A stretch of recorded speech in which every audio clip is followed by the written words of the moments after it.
Want to start investing from your phone? In this quick tutorial, I'll show you how to buy stocks using your Apple Stocks app. Unfortunately, the iPhone Stocks app lets you only view stocks and read up on news. If you want to buy stocks, you'll have to open a brokerage account on platforms like Robinhood or Trading212.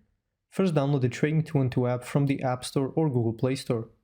Once installed, open the app and create an account. You'll need to verify your identity with a photo ID and complete a quick questionnaire about your investing experience. Use clear photos for identity verification and choose the Invest account for stock trading. You can switch between Real and Practice mode in the account section. If you're using the Real mode, deposit money into your account. Select your preferred payment method, like bank transfer or card payment, and enter the amount you'd wish to transfer. Start small to minimize risk and double check all payment details. To buy, find a stock you'd like to trade. You can find it on your home screen or in the search bar. Tap on it and simply click on buy. Enter the amount of shares you'd like to buy and choose between market, limit, stop or stop limit orders.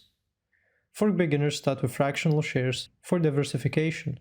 Use demo accounts to practice first. Remember to research your stocks beforehand. Avoid over-investing in one company or trading emotionally. Always check fees and market hours. Thanks for watching. If this video was helpful, please like and subscribe to our channel for more tips and tutorials.